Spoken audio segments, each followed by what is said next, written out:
Hola, buenas. Pues vamos a continuar con el texto, las sesiones de videoconferencia. En este caso vamos a aprovechar el 800 aniversario del nacimiento de Alfonso X, el sabio, y sobre él va a versar esta videoconferencia, es decir, va a ser sobre la conquista de Niebla. Realmente el papel que él tuvo y la motivación, las causas, nos vamos a centrar en el papel, la conquista y el sitio de la conquista de Niebla y algunas de sus consecuencias. ¿Vale? No vamos a estudiar el personaje de Alfonso X sabio entero porque sería súper complejo. Únicamente pues nos vamos a centrar sobre todo eso, en ese momento histórico, en 1262, cuando conquista Niebla, y por tanto la vinculación que el rey castellano Leonés tiene con nuestro pueblo. Vale, pues sin más preámbulo, no quiero enrollarme demasiado, vamos a compartir pantalla. Aquí está. Esto es. Vale, voy a desaparecer de aquí arriba. A minimizarme. Ahí está. Bueno, pues Alfonso X sabio, Alfonso X de Castilla y León, no falta por el reino de León, pero fundamentalmente el reino castellano que acaba predominando, y la conquista de Niebla. ¿Vale? Aquí tenéis una imagen probablemente la imagen más famosa de Alfonso X. Es la estatua que está en la Biblioteca Nacional, en Madrid, en la entrada, y es la más repetida, la más fotografiada cuando entréis en la red de internet. Vamos pasando. Vale. Tenemos, como os he dicho, Alfonso X nace el 23 de noviembre de 1221, con lo cual haría 800 años este 23 de noviembre del presente año, y muere en Sevilla en 1284.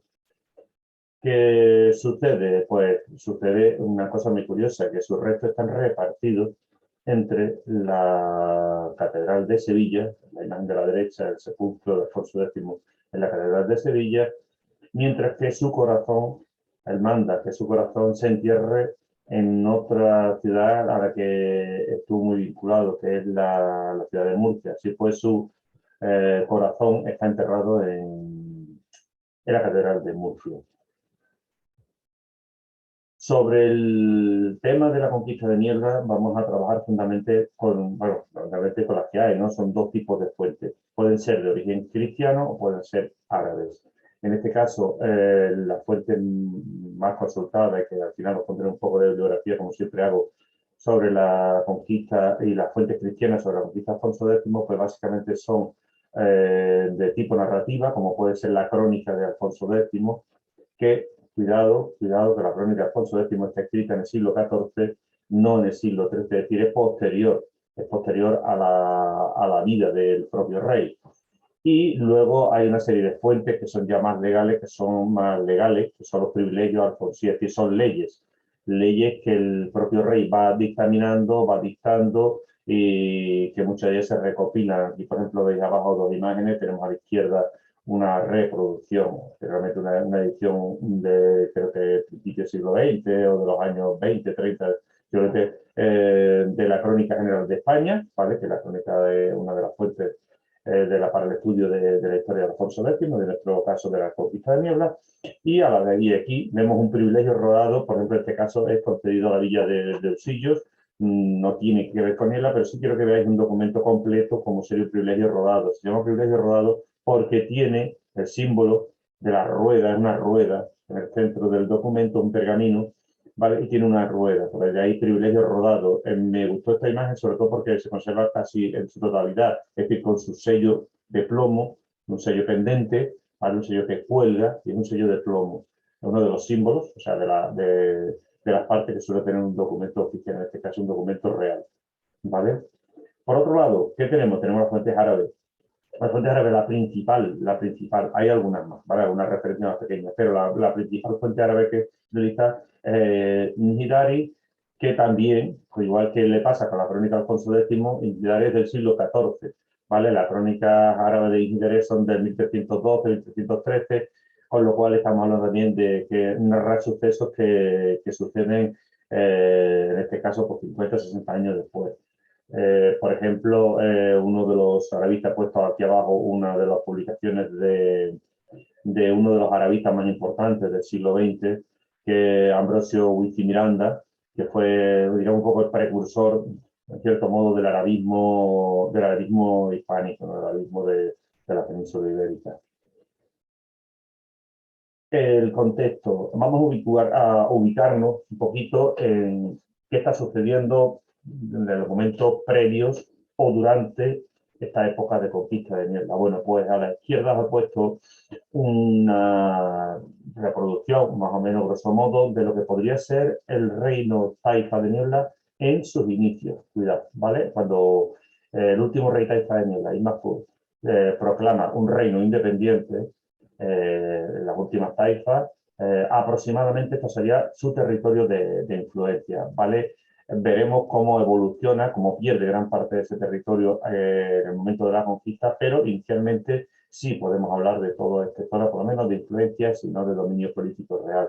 A principios estamos hablando de la década de los 40, aproximadamente del siglo XIII.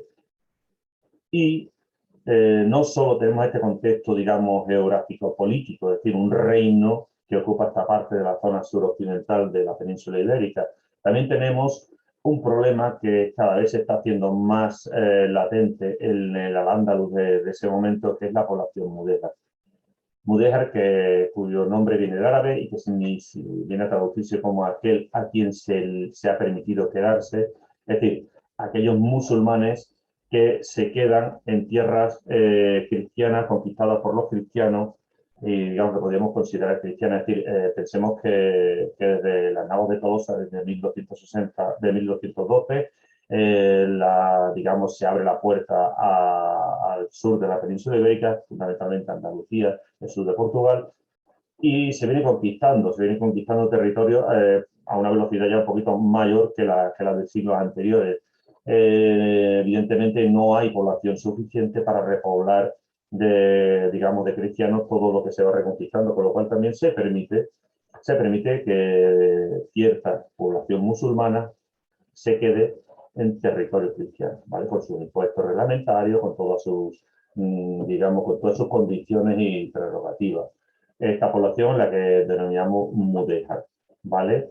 Aquí, por ejemplo, vemos una representación de la cantigas de Santa María, de autoría de Alfonso X, la cantigas de Santa María, y una representación sobre una revuelta que se llega a producir, una revuelta de esta población musulmana dentro del territorio cristiano que se produce entre los años 1264 y 1266, es decir, inmediatamente después de la conquista de Niebla, una población evidentemente sometida y descontenta, que incluso llega a producir una rebelión ligeramente, muy poco después, un año después, dos años después, perdón, de la conquista de Niebla.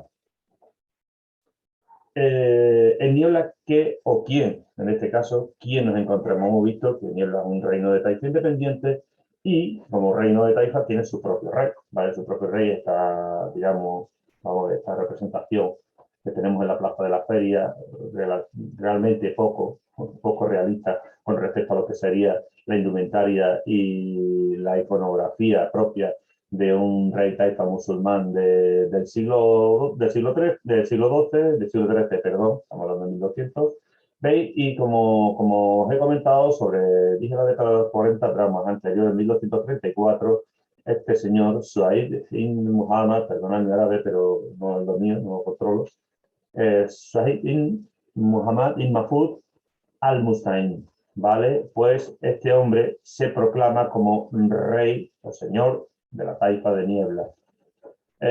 Su título lo conocemos pues principalmente por las fuentes numismáticas. En este caso, aquí a la derecha, por ejemplo, vemos lo que es un dirham, las dos caras de un dirham de la época de Ibn Mahfud.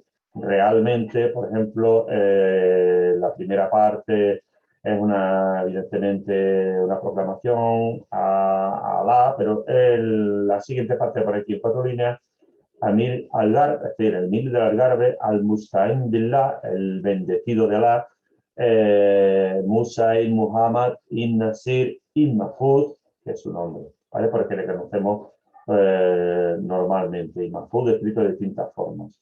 No está, evidentemente, escrito en perfecto árabe, pero no entendemos.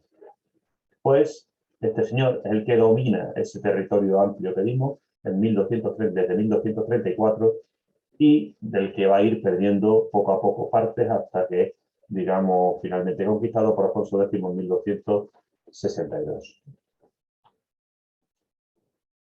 Es lo que os comentaba antes, es decir, en la reconquista, vamos a utilizar ese término que todo el mundo conoce, aunque sea un poco debatido y un poco polémico, pero fijaos cómo no solo los reinos cristianos vienen por el Valle del Guadalquivir empujando, conquistando ya en 1248, Fernando III había conquistado Sevilla, 1248 que es posterior al reino taifa de Niebla. Es decir, hemos visto que en 1234 se erige Imazul como rey taifa de Niebla. Pero sí es verdad que la parte más occidental de su reino, la parte portuguesa, de lo que es el Algarve y el Alentejo portugués, sí está siendo ya conquistado. Fijaos, en 1252 ya ha sido conquistado toda esta parte de aquí. ¿Por qué? Porque ha sido conquistado fundamentalmente por dos órdenes militares. Los hospitalarios que conquistan lo que es la parte de Moura, Serpa y se meten hacia el interior de lo que es el norte de la provincia, de la actual provincia de Huelva, Aroche, Aracena, ¿vale? Pues esta zona la conquistan los hospitalarios, es decir, lo que es la parte noreste del reino Taifa de Niebla, que la tenemos aquí abajo, a orillas del Tinto, como siempre, y la parte desde el Guadiana hacia la costa de Atlántica portuguesa, que la conquista la Orden de Santiago, ¿vale? Otra orden de Guerrero, la Orden de Santiago conquista esta zona, sigue hacia el sur y cuando llega, digamos, a la costa del Guadiana hasta el Tallamonte, gira hacia el oeste, conquistando todo lo que es ya el resto del sur de Portugal. Por lo tanto, sabemos que en 1252 ya el reino taifa español había quedado reducido básicamente desde Guadiana hasta esta línea que nos encontraríamos aquí, ¿vale? Había quedado reducido bastante. Incluso hay una cesión en 1252, parece ser, o hay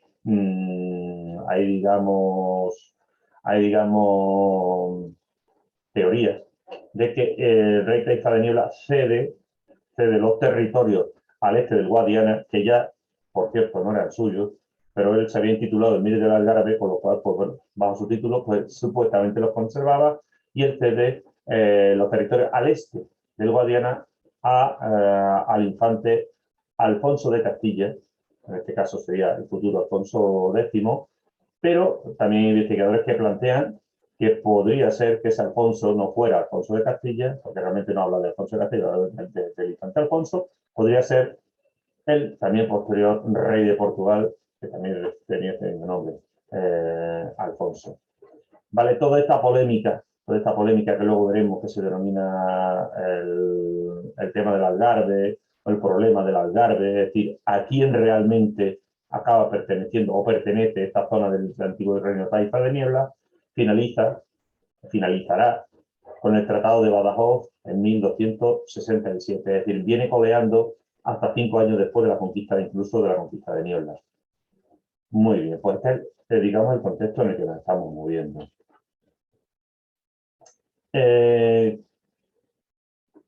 nos encontramos inmediatamente antes o años antes de la conquista de Niebla? Pues fijaos, por ejemplo, esto es un privilegio rodado, en este caso, recordar la rueda, la famosa rueda que está aquí en el centro, que es la que le da nombre al documento, y este concretamente está firmado en Valladolid en 1258, es decir, 4 años antes de la conquista de Niebla, y en el recuadro rojo que he remarcado a la derecha del documento podemos leer Don Aben Mahfouz, rey de Niebla, vasallo del rey. Es decir, aquí ya estamos viendo que el rey Taifa de Niebla, en 1258, era vasallo del rey castellano, que es quien emite este documento, este privilegio rodado, firmado, como ya digo, en Valladolid en 1258. ¿Qué motivos, entonces, si el rey Taifa de Niebla es vasallo del rey castellano, en 1258, por qué se produce esta conquista, por qué se produce esta guerra, vamos a decir guerra entre el rey castellano y su vasallo Isma Fud, por lo menos desde 1258, aunque probablemente desde antes? Pues, es decir, hay un casus belli, hay un motivo de guerra, hay una provocación, o el rey Taifa de Niebla, Isma Fud, le da motivos, casos en este caso, para una guerra a Alfonso X. Pues, fijaos, de entrada estamos viendo que conquistar Niebla no es un proyecto único y exclusivamente de Alfonso X. No es que Alfonso X en un momento lo hayan provocado su vasallo por algún motivo y conquiste Niebla. Es un proyecto que ya venía de antes. Tenemos una imagen de Fernando III, el conquistador de Sevilla, y enterrado en Sevilla en Dolores de Santidad, que ya en 1248, es decir, el año en que toma Sevilla, ya tiene intención de seguir conquistando el resto del Ándalus, incluso conquistando el reino Taifa de Niebla. De hecho, él dice, en un documento que fecha en mayo de 1248, Fernando III dice que entregaría a mover una alcaria de Niebla, ¿vale? Se la entregaría a la Orden de Santiago cuando la ganase. Recordar que la Orden de Santiago venía ganando territorio por el sur de Portugal, ¿vale? Es la que baja hasta Ayamonte y luego tira hacia la costa. Con lo cual, tenemos una intención de dar parte o un trozo del reino Taifa de Niebla, en este caso concretamente la zona de Moguer, a la Orden de Santiago cuando la ganase. Es decir, él tenía intención de ganar Niebla, de conquistarla y cedérsela, dársela, no sabemos en qué condiciones, a la Orden de Santiago. Por lo tanto, es un proyecto que viene de lejos. No es un proyecto que de buenas a primeras se le presenta por algún motivo de guerra a Alfonso X. Hay varias hay muchas, según estudiemos podremos encontrar muchas posibles justificaciones de este casus belli, ¿vale? En primer lugar, vamos a estudiar, digamos, las dos partes, cómo ven cada una de las dos partes, la parte musulmana, la parte cristiana, cómo ven estas justificaciones. Ibn Dari, que ya os dije que era digamos, la fuente árabe más extensa, dice que su documentación dice que Ibn Fud solo pagaba las parias algunos años. Las parias es el impuesto o el tributo que pagaba el rey Taifa de Niebla como vasallo, se lo pagaba el rey cristiano, ¿vale? Y está representado, por ejemplo, en un cuadro aquí vemos una serie de personajes, en musulmanes pagando tributo, pagando impuestos de algún tipo a un rey cristiano, evidentemente, con su trono, su coronita. También Imidari habla de que hay algunas incursiones y acciones hostiles en territorios cristianos. Pero claro, habla de territorios cristianos, no dice que las incursiones y las acciones hostiles de Ibn Fud fueran contra Castilla o contra, en este caso, Castilla por la zona del reino de Sevilla recién conquistado, sino que, por ejemplo, otra fuente musulmana, Ibn Haldun, habla y especifica que las incursiones que hacen en territorios cristianos no son precisamente contra Castilla, son contra el reino de Portugal, que es el que le ha conquistado parte de su antiguo reino. Y también tiene lógica que Ibn Fud, perdón, que Ibn Fud atacase o hiciera racias, incursiones contra quien le había conquistado parte de su reino previamente, más que contra un rey castellano del cual además encima sigue siendo vasallo. Sin embargo, ahora nos vamos a la fuente de Alfonso X, para la crónica, digamos la fuente cristiana, y las fuentes cristianas realmente lo que nos hablan es de que quieren asegurar el reino de Sevilla, el gran reino de Sevilla, esa ciudad importante conquistada por Fernando III, está amenazada, por todas las familias del mundo lo de amenazada, por dos frentes fundamentales. Uno es el Reino de Niebla, que como hemos visto probablemente fuese ya vasallo incluso con Fernando III, casi seguro. Y el otro es el reino, digamos, al sur, el reino de Jerez, ¿vale? Jerez, Sidonia. En 1255 sabemos que Alfonso X opta por conquistar Jerez. ¿Eso qué nos indica? Nos puede indicar que de las dos opciones, o de los dos posibles peligros musulmanes que rodeaban o que lindaban con Sevilla, el que más probabilidades de enemistarse tendría, pues sería el del sur, el gaditano, el de Jerez. Con lo cual, pues, Niebla se queda en un segundo plano o no es prioritario conquistarlo. Por lo tanto, en 1255 se conquista Jerez. Tanto es así que, fijaos, por ejemplo, otro nuevo privilegio robado, aquí abajo lo vemos, es que en este caso he vuelto a poner el recuadro, fijaos que está casi en el mismo sitio además, el mismo recuadro rojo en el cual se recoge exactamente lo mismo. Abel Mafod, rey de Niebla, vasallo del rey. Pero en este caso no es de 1255, no es como el anterior, ni de 1258, perdón. En este caso está fechado el 28 de junio de 1261. Es decir, a mediados, justo antes de empezar el verano, antes de la conquista de Niebla. En junio de 1261, Imajo todavía era vasallo del rey castellano. De hecho, firma en este documento como vasallo del rey.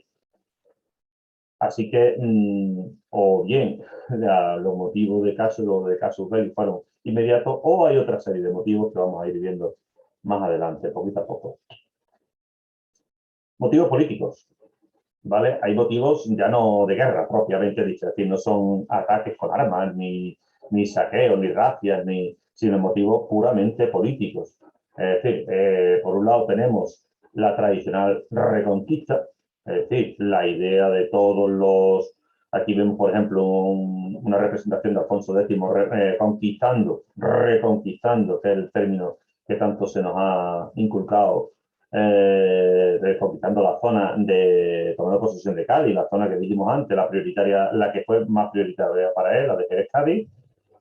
Y claro, todo rey cristiano que se precie, pues tendría que seguir recuperando ese territorio que, según todas sus fuentes y según su justificación, sobre todo histórica, tendría que reconquistar esa perdida dominación de la Hispania visigoda y en la que quieren entroncar todos para justificar aún más sus raíces de origen divino, de origen real. ¿Vale? Pues entonces ese, evidentemente, puede ser motivo político, la típica, la de la reconquista, la de echar a aquellos moros, a aquellos musulmanes que habían invadido el reino visigodo de Hispania. Y por otro lado, otro motivo político, digamos menos a gran escala, un poquito más a escala más local, que sería reclamar el Algarve, es lo que os comenté. Lo que os comenté, que hay un acuerdo, tanto es la intención de recuperar el Algarve, que hay una lucha, vamos, no una lucha, digamos, física como tal, no una guerra, pero sí hay un intento siempre por parte de Castilla, en este caso por parte de Alfonso X, de recuperar, más que recuperar, de anexionar, porque ya lo habían conquistado, sobre todo la Orden de Santiago, pero si quiere anexionar el Algarve del sur de Portugal, lo quiere anexionar al reino de Castilla, que venía avanzando por el Guadalquivir. De hecho, como vimos antes, hasta 1267, es decir, hasta 5 años después de la conquista de Nivel, no se soluciona este problema entre Portugal y Castilla en Badajoz, un acuerdo. Mientras tanto, fijaos las intrigas, ya no solo diplomáticas, sino que, bueno, en este caso sí diplomáticas, ya no bélicas, que no las hay, pero sí diplomáticas, en el cual Alfonso X casa a su hija Beatriz con Alfonso III. ¿Os acordáis el famoso Alfonso que dice, bueno, ¿a quién le cede Imafud esos territorios de Guadiana hacia el este? ¿A Alfonso de Castilla o a Alfonso de Portugal? Bueno, pues el Alfonso de Portugal, ¿vale? Alfonso III de Portugal. Y hay un acuerdo en 1252-53 en el que Alfonso X cede teóricamente todo el Algarve, a su hija Beatriz. A su hija Beatriz, que luego heredará el reino de Niebla. Es decir, realmente el primer señorío de Niebla es el de Beatriz, la hija de Alfonso X. Sí es verdad que es un señorío vitalicio, es decir, que no es hereditario, sino cuando muere Beatriz, el reino de Niebla pasa de nuevo digamos, a Castilla, ¿vale? Pero el primer señorío es este, el de Beatriz, ¿vale? Justo después de la toma de Niebla por parte de Alfonso X. Otro motivo, muchas veces que puede ser menos conocido o más extraño, que es la cruzada. Es decir, tengamos en cuenta que el siglo XIII está produciendo las famosas cruzadas que todos conocemos, que vemos en las pelis, que vemos tan famosas, tan peliculeras, y que están produciéndose en Tierra Santa, en la zona de Jerusalén, bueno, perdón, de Israel, toda la zona de Tierra Santa. Aquí en España, en cierto modo, los reyes cristianos tenían su propia cruzada, que era luchar contra los infieles, pero en un territorio nacional que tenían que recuperar. El término reconquista va también vinculado en cierto modo a cruzada, pero Alfonso X quiere incluso dar un paso más. Tanto es así que Alfonso X ataca el norte de África. Él sí tuvo intención, incluso lo recogió, de saltar hacia el norte de África y seguir expandiendo el cristianismo por el norte de África, luchando por los pueblos musulmanes del norte de África. De hecho, fijaos, aquí tenemos a nuestra Niebla, esta estrellita roja, y abajo, junto a Rabat, separado por un río realmente, pues en la otra orilla del río, en la otra orilla del río está lo que es Salé, ¿vale? Salé es una ciudad musulmana que en 1260, 2 años antes de la conquista de Niebla, la saquean las tropas, una flota del rey Alfonso X. De hecho, aquí vemos, por ejemplo, una reproducción de lo que sería una de las naves redondas, una de las naves que participaron en este saqueo de esta ciudad musulmana de Salé, ¿vale? No solo en 1260 la saquea, sino que tiene intención de continuar. Incluso el fecho de África, como lo llaman las fuentes de la época, el hecho de África o el caso de África, en 1261 Alfonso X convoca unas cortes en Sevilla, donde residía, para obtener más fondos, los fondos necesarios para continuar con este fecho de África. Es decir, él tenía intención de continuar conquistando territorios en el norte de África en 1261. ¿Qué pasa? Que en este año pues cambia de parecer y se dedica a conquistar, a dominar el reino de Niebla, ¿vale? O sea que la cruzada, como tal, también es un motivo que pudo motivar, valga la redundancia, las intenciones de Alfonso X de expulsar o de conquistar su territorio a los musulmanes. Otro motivo, el fecho del imperio. Alfonso X es candidato, incluso llega a ser votado para emperador del Sacro Imperio Romano Germánico. El último emperador sacro del heredero del Imperio Romano de Occidente, es decir, lo que es el Sacro Imperio Romano Germánico. El último emperador es Federico II Hohenstaufen, que muere en 1250. Es decir, este hombre, Federico II, gobierna como emperador de 1220 a 1250. Sabemos que este apellido, esta segunda parte de Hohenstaufen, que Alfonso X realmente tiene vinculación con esta familia Staufen.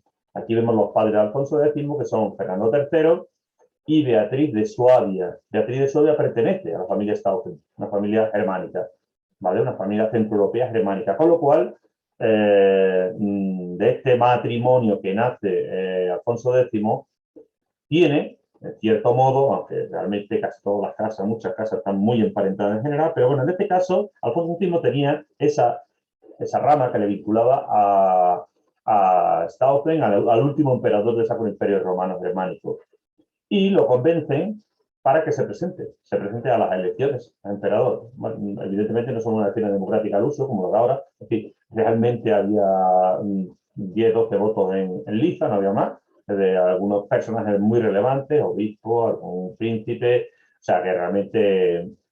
Y se enfrenta en la votación a Ricardo de Cornualles.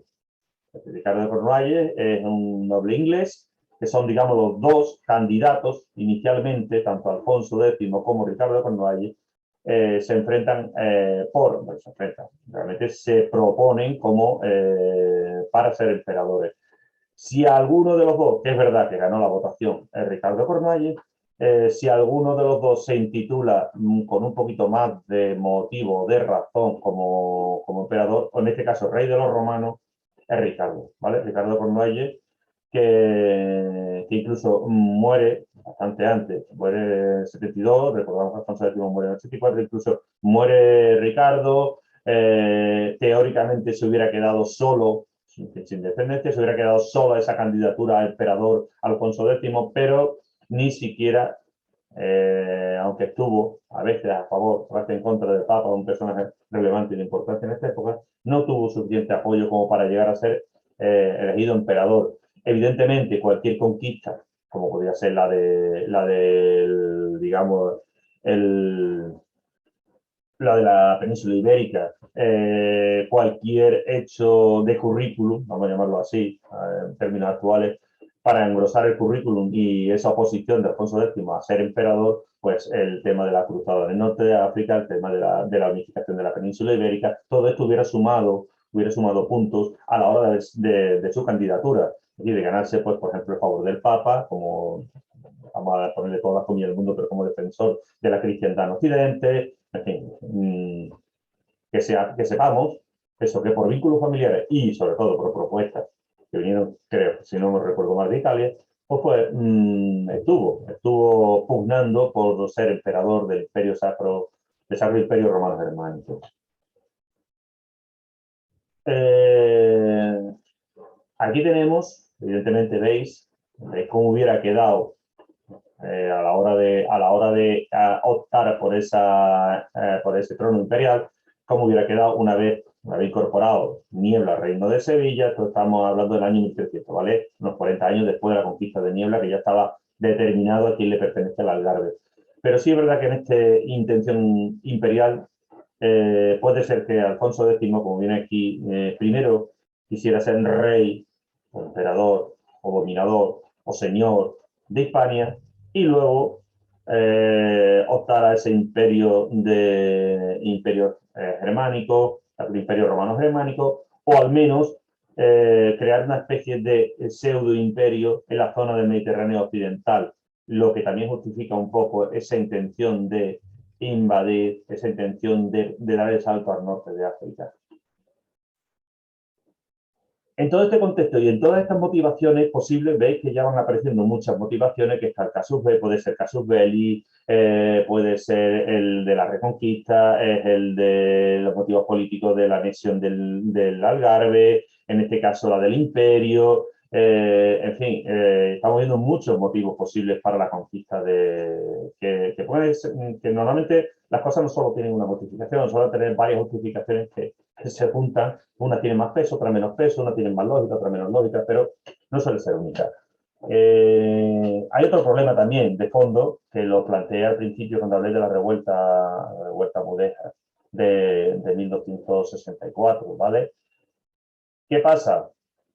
Es verdad que la población mudéjar estaba inquieta, de hecho, llega a plantear una revuelta poco después de la conquista española, pero claro, una revuelta se produce de un día para otro. Si no hay un descontento, hay una base social musulmana que evidentemente no quiere ser dominada por los cristianos. Acaban de ser dominados, quieren tener derechos que son coartados, lógicamente, por motivos políticos religiosos.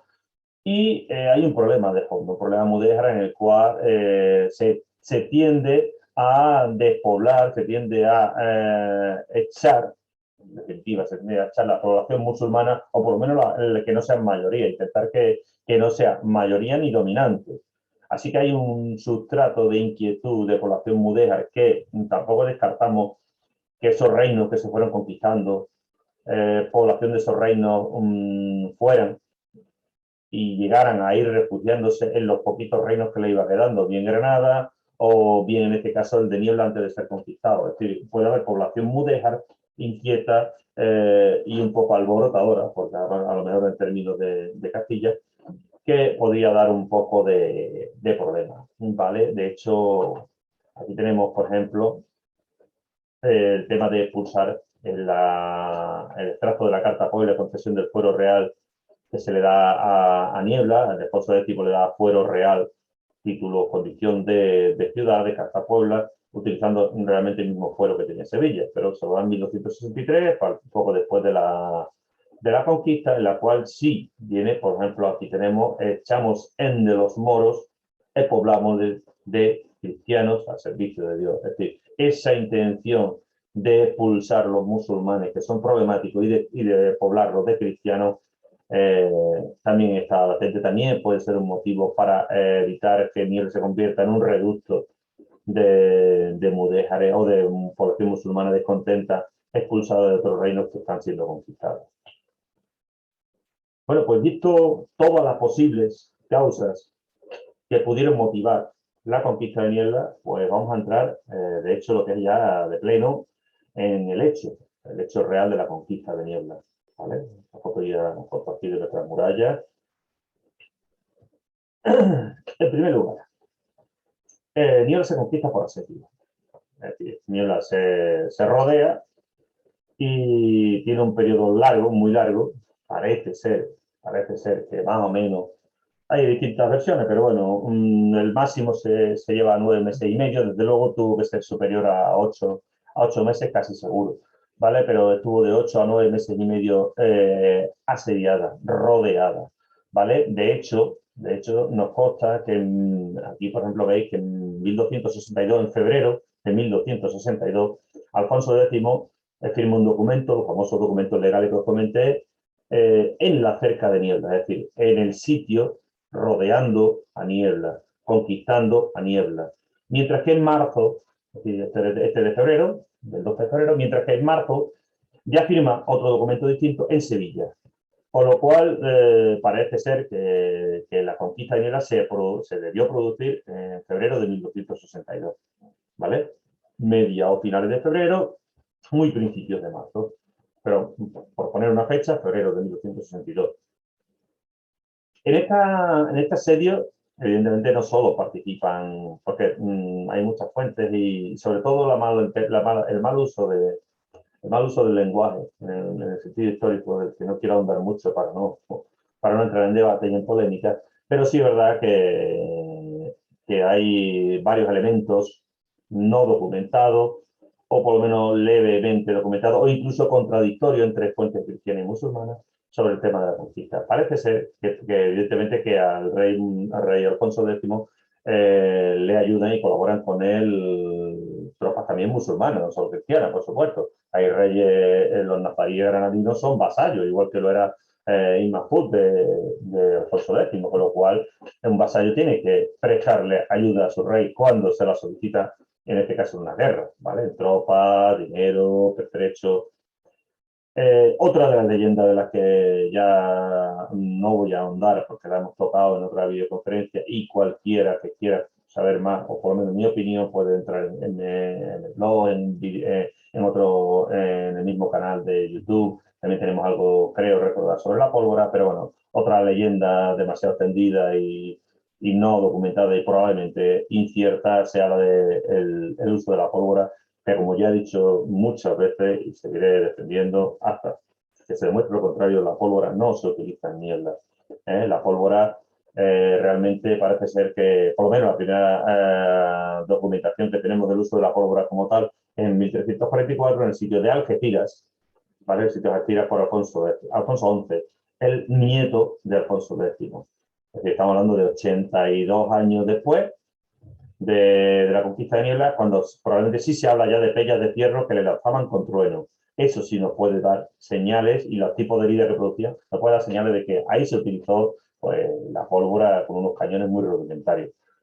¿Qué se utilizó en el sitio de niebla? Pues se utilizó las armas de asedio normales y corrientes. Una balista, se utilizó para lanzar, digamos, proyectiles, se utilizaron trebuchet o catapultas, como lo queráis, o trebuquete, como lo queráis llamar. Se utilizarían probablemente, si se llegaron a utilizar, porque parece ser que tampoco hubo, o no nos pensamos que no hubo intentos de asalto como tal, las torres de asedio, batidas, en fin, estos serían los elementos de los ingenios, ¿vale? Que es lo que sí en las crónicas, que tampoco son las crónicas contemporáneas, sino son posteriores, como ya hemos dicho, en las crónicas que son de esta época, de la época de Alfonso XI, es decir, 80 años después de la conquista de Niebla, cuando se habla de la utilización de ingenios. Ingenios son ingenios militares son estos. No tienen por qué ser ni mucho menos útiles, utensilios o armas de pólvora y de artillería. ¿Vale? Bueno, pues una vez tomada Niebla después, probablemente en febrero de 1262, después de un muy largo asedio, porque para la época un asedio de 9 meses y pico fue largo, ¿dónde? ¿Dónde van esos iliplenses? Porque dijimos que Alfonso X quiere echar en de los moros, es decir, quiere largarlo, quiere vaciar la población, vaciar los territorios recién conquistados de musulmanes y poblarlos de cristianos. Bueno, pues vamos a ver. Si nos atenemos, no sabemos exactamente, la lógica nos dice que la expulsión era algo muy lógico. La expulsión de una serie, de una población que además había tenido que conquistar después de un duro y largo asedio, y costoso, yo diría más que duro, diría un costoso asedio. Teníamos el problema Mudéjar que hablamos antes, Inhidari nos dice que la población de Niebla es expulsada, Alfonso X, hemos visto ya la carta Puebla, también dice echamos en de los moros.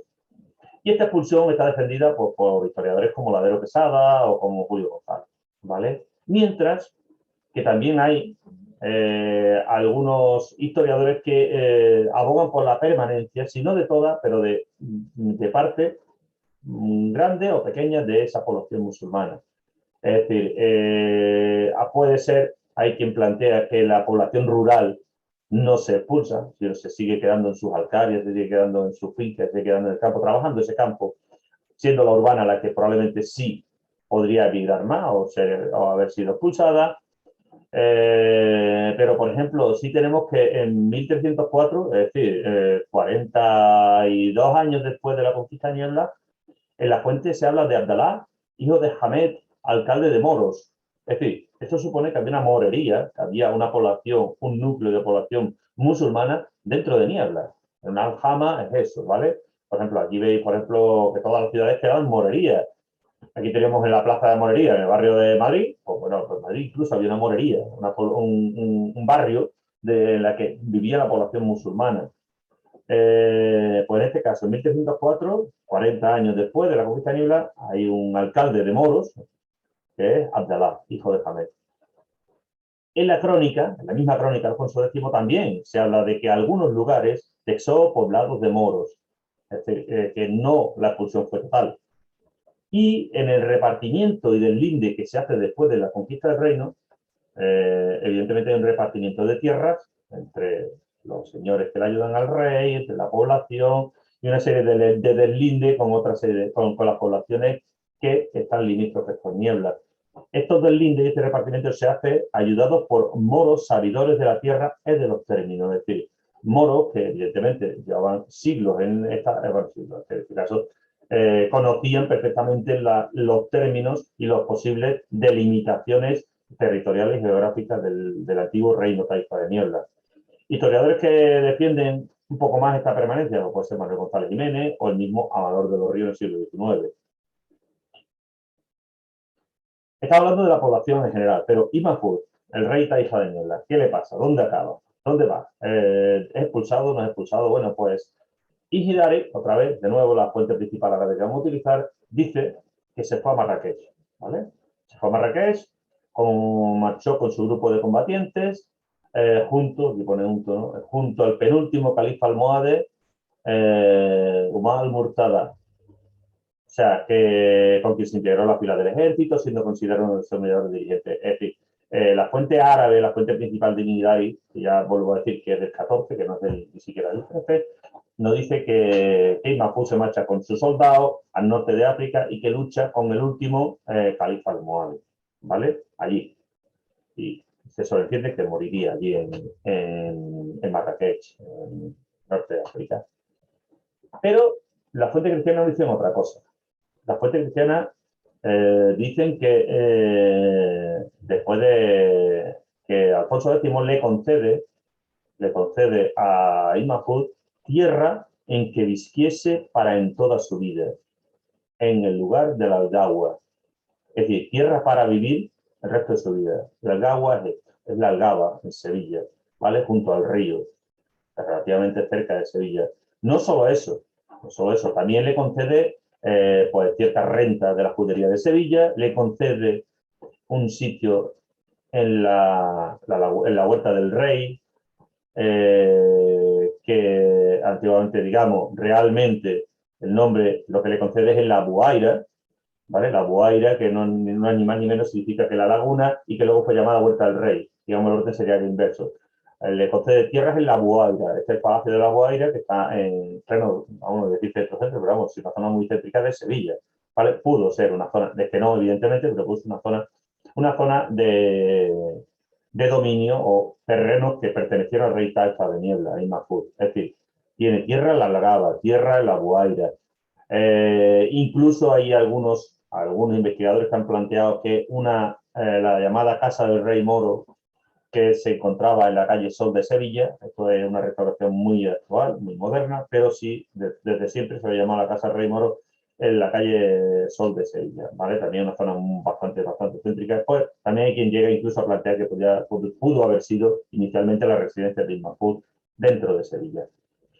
Sí es verdad, bueno, otro territorio que podría ser también, porque habla también de la Aljarafe. En el Aljarafe, por ejemplo, en Villamanrique de la Condesa, una fuente que he leído, pero no he podido encontrar ninguna referencia geográfica, pero sí es verdad que hay una fuente en la que habla que en Villamanrique de la Condesa se encontraba, puede que esté desaparecido actualmente, lo que se denominaba la Torre de Aben Mahón.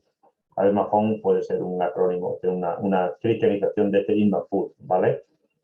Pero sí, por ejemplo, sí es verdad que hay una documentación en la época de Sancho IV, que es el hijo de Alfonso X, firmada en Sevilla, en la cual habla, es un repartimiento digamos, económico y demás, y sí habla de Don Musa, hijo de Abel Mahón, es decir, Musa, hijo de Abel Mahón, y Mahfud en este caso, y Abdalaziz, su hermano, ricos hombres e infantes.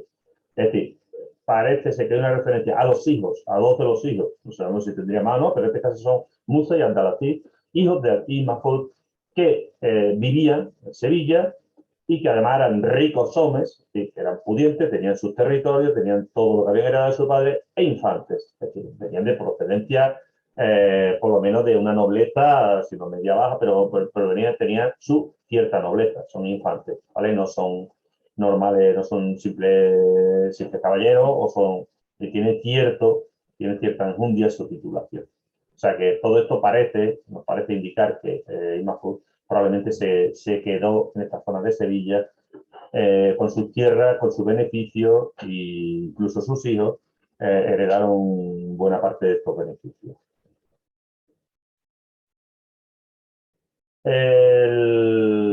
Bueno, volvemos un momentito atrás, porque con esto, antes de entrar en la leyenda de la conquista de Niebla, pero sí quiero hacer notar, y bueno, no creo, sino todo lo que he leído, que no cuadra, ¿verdad? No cuadra mucho que un asedio tan largo, que si un rey hubiera provocado, si Mahmud hubiera provocado una guerra contra Alfonso X, y si además encima le hubiera costado tanto tiempo, tanto trabajo conquistar Niebla, le hubiera dado tantos beneficios. Lo normal es, digamos, castigarlo o expulsarlo como mínimo. Pero fijaos la de beneficios que le da el rey cristiano al rey Taifa de Niebla cuando lo conquista. Es decir, aquí lo que yo pienso, parece ser que probablemente fueron una serie de negociaciones en las que Alfonso X realmente lo que no le interesaba era que los portugueses, que ya habían reconquistado todo su territorio, la actual Portugal, dieran el salto de Guadiana y se dedicaran precisamente a conquistar el reino de Niebla. Y en cierto modo, pues hay una lucha de poder en el cual yo te sitio, yo te rodeo, te amenazo militarmente, pero probablemente fue una negociación en la cual hay una rendición, tú te rindes, tú me entregas ya definitivamente tu territorio y a cambio evidentemente te doy lo suficiente para vivir bien, como pone aquí, vistiese para en toda su vida, es decir, para que vivas bien el resto de tu vida, incluso tus hijos. Es decir, más una maniobra política que probablemente tampoco implicaría grandes luchas militares de conquista, de muertes y de guerra como solemos pensar en estas reconquistas tan sangrientas que luego realmente no son tan sangrientas. Pues vámonos un poquito ahora, vamos a cambiar un poquito, pero siempre es algo curioso, ¿vale? A las leyendas que rodean la conquista de Niebla. Es decir, una de las leyendas se recoge en la historia dialogada, que es posterior, todas las fuentes cristianas son posteriores a la propia conquista, nos habla de la famosa leyenda de los frailes y las moscas, ¿vale? Básicamente, os lo resumo, esto lo podréis leer luego, si queréis, os lo paso, que hubo una durante el sitio, dice, en los reales de los cristianos, que estaban asentados las tropas, hubo tan gran tempestad de moscas que ninguno de la hueste no podía comer ninguna cosa, es decir, una tempestad enorme de moscas, ¿verdad? ¿Qué pasa? En esa hueste es la que iba de todo, iba evidentemente no solo soldados, sino todo lo que mantenía a la soldadesca y a todos sitios, había dos frailes, uno Fray Andrés y el otro Fray Pedro, un nombre bastante común, por lo cual para una leyenda no sirve. Y que le dijeron que ellos tenían la solución para acabar con esta tempestad de mosca que estaba asolando y que amenazaba con que levantaran el sitio y se fuesen del sitio de Niebla. Ellos lo que dijeron es que lo que había que hacer es mandar a pregonar por la hueste que cualquier que trasiese un almud de mosca a la tienda de los frailes, un almud es una medida, ¿vale? Este es un almud, aproximadamente en grano vienen a ser 3/4 de kilo, ¿vale? Lo que cabe aquí, de trigo, o incluso 3/4 litros más o menos de agua. Todo lo que hay que traerse un almud de esto lleno de mosca, se le daba 2 torneses de plata. 2 torneses de plata, el tornés es 3 cuartillos de real, es un real de plata de la época del Alfonso X, ¿vale? Pues parte, es decir, 3 cuartillos, 2 torneses serían 6 cuartillos, un real y medio, ¿vale? Un real y medio de plata, aquel que trajera un almud lleno de moscas. ¿Qué pasa? Evidentemente, el dinero es el dinero, y hablan de que, dice, de manera que fingieron de ellas 2 silos viejos que estaban de otro tiempo, es decir, que dicen que se llenaron 2 silos de moscas, con lo cual, evidentemente, acabaría tempestad. No deja de ser una leyenda de las que suele ser menos frecuentada, pero también existe en esta conquista de Niebla. Otra leyenda. Esta es tampoco también relativamente menos conocida, salvo en el acervo popular, la Puerta del Socorro, ¿vale? La leyenda de la Puerta del Socorro es muy sencilla y muy cortita. Simple y llanamente habla de que es por esta puerta por la que el rey musulmán, el rey Taifa de Niebla y Mahfud, pide ayuda, pide socorro al resto de los reyezuelos o reyes musulmanes de Al-Ándalus para que lo socorran, lo ayude en el sitio de Niebla. ¿Vale? No debe ser una mera leyenda, no tiene fuente documental ninguna, no tiene ninguna base. Parece ser más bien que en la puerta, cuando se cierra, se construye, se aprovecha para construir una capilla en la que había, parece ser, esa puede ser la aplicación más lógica, una imagen de la Virgen del Socorro, que podría incluso, no hay nada que lo corrobore, por decir, todos son condicionantes y podrías, pero sí es verdad que pudo ser una capilla en la cual existiese una imagen de la Virgen del Socorro. ¿Acaso a lo mejor estos restos de pintura sobre estuco recogieron esa imagen? Pero no lo sabemos, porque evidentemente lo que nos queda interiormente de la Puerta del Socorro pues está tan deteriorado que es imposible identificar qué pudo haber aquí. Más lógica, la aplicación de la capilla con una imagen de la Virgen de Socorro en su interior. De ahí lo de la Puerta del Socorro. Cuando realmente las fuentes antiguas del 15, 16, 17, normalmente hablan de la puerta, hablan de la puerta que da al arrabal, ¿vale? Es lo que suelen decir. La puerta que da al arrabal, no suele tener nombre. Sin embargo, pasamos a la siguiente leyenda, que esta sí es bastante más conocida. Esta puerta sí que, desde la fuente más antigua que tenemos en el Archivo Histórico de Niebla, del siglo XVI, desde entonces siempre se la ha llamado la Puerta del Buey, ¿vale?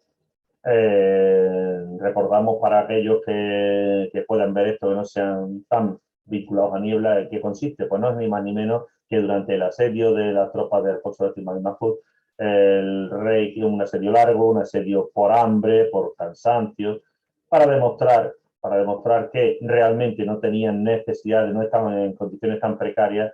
El rey Taifa plantea cebar un buey, cebarlo, hartarlo de comer, ponerlo bien gordo, sacarlo por una de las puertas para que los cristianos pensaran que no tenían necesidades, que podían aguantar el sitio todo el tiempo que fuese necesario. De ahí que si ese buey tan cebado, tan gordo, lo sacaron por esta puerta y la puerta acabaría tomando el nombre de este animal, de la puerta del buey. ¿Qué pasa? Evidentemente, pues una leyenda, y es una leyenda que se repite con ligeros matices en muchos sitios. Por ejemplo, os he puesto aquí algunos ejemplos concretos. Fijaos, el escudo de Talavera de la Reina, me he ido al más antiguo, el escudo de Talavera de la Reina, tiene dos bueyes. Tiene dos bueyes por el mismo motivo. Es decir, durante la conquista romana, más antigua, que se conquista en el año 161 a.C., la conquista romana de Talavera de la Reina, se sigue este mismo ardid. Es decir, se saca un buey cebado por la puerta para demostrar que no tiene necesidad de... En Carcassonne, estas dos, tanto Carcassonne como Monsanto, sí la podemos incluir en la zona de las dominaciones musulmanas, ¿vale? Carcassonne está en el sur de Francia, los musulmanes llegaron a estar en el sur de Francia y llegaron a sitiar, en este caso, sí llegaron a atacar Carcassonne. Igualmente, ¿vale? Cuando Carlomagno asedia teóricamente cuenta la leyenda, cuando Carlomagno asedia en el siglo VIII, es decir, poco después de la invasión de los musulmanes, a los musulmanes que estaban aquí, hacen lo mismo, pero en este caso en vez de con un buey lo hacen con un cerdo, lo ceban bien de trigo. Algunas versiones, y es cierto que podéis encontrar una versión en internet que hablan de un cordero. ¿Vale? Bueno, sea un cerdo, sea un cordero, no debe ser un animal, que lo ceban mucho para sacarlo por la... En este caso, no sé, recuerdo si es que lo tiraban por la muralla o lo sacaban por una puerta para intentar engañar al enemigo que lo está sitiando. Y otro de los ejemplos ya más cercanos, en Monsanto, en Portugal, 3/4 de lo mismo. Se vuelve a repetir la misma historia. Es decir, sacan un animal cebado para intentar demostrar que no tenían necesidades. Por lo tanto, pues bueno, tenemos una de las puertas, en mi opinión, ya es algo totalmente personal, de las más bonitas que tiene Niebla, por ubicación y por estética, pero no deja de ser una leyenda, ¿vale? La puerta del buey. Como siempre, pues un poquito de bibliografía, ¿vale? Es muchísima, es amplísima, sobre todo la conquista de Niebla. Bueno, la conquista no tanto, pero sí sobre la niebla esta de Imafut y demás, pues realmente hay mucha bibliografía. Un resumen muy bueno, muy bien documentado. Y a mí el que más me ha gustado y sobre el que he trabajado más, sobre todo, os aconsejaría, si queréis leerla, son 20, 30 folios no más, que es la de Alejandro García San Juan, concretamente, vamos a ver, La conquista de Niebla por Alfonso X González. ¿Vale? Este documento está en internet, en PDF, lo podéis descargar, lo podéis buscar, lo podéis leer, está súper completo. Y básicamente veréis que esta videoconferencia pues, ha estado muy basada en esas teorías, más que nada porque el profesor García San Juan me parece me parece una fuente me parece un investigador muy acorde con mi forma de pensar y de conocer la historia. ¿Vale? Pues aquí tenéis alguna bibliografía relativamente lo más reseñable, si queréis leer, González Jiménez, Castano Álvarez y tenemos aquí a Fátima Rodríguez Calzo, famoso libro de una musulmana, también algo. Y algunas cosas más que podéis, como siempre, complementar en el blog de Septimento Ilitrense. Pues nada, pues con esto más o menos dejamos de compartir. Perfecto. Y bueno, pues nada, pues agradeceros a todos aquellos que visionáis esto, si podéis, si queréis, si podéis o consideréis aportar cualquier cosa en el blog de Sentimiento Ilitrense, podéis comentar, podéis poner lo que queráis en el mismo canal de YouTube, que sirva un poquito de pequeño homenaje a nuestro nivel de difusores locales de este patrimonio y esta cultura ilitrense que tiene una fecha relativamente tan señalada, no relativamente, sino realmente tan importante y tan señalada como la del nacimiento de Alfonso X, el que incorporó el reino Taifa de Niebla, probablemente su época de mayor conocimiento o esplendor a nivel de conocimiento al reino de Castilla, de Sevilla en este caso concretamente. Lo dicho, muchísimas gracias y seguimos. Venga.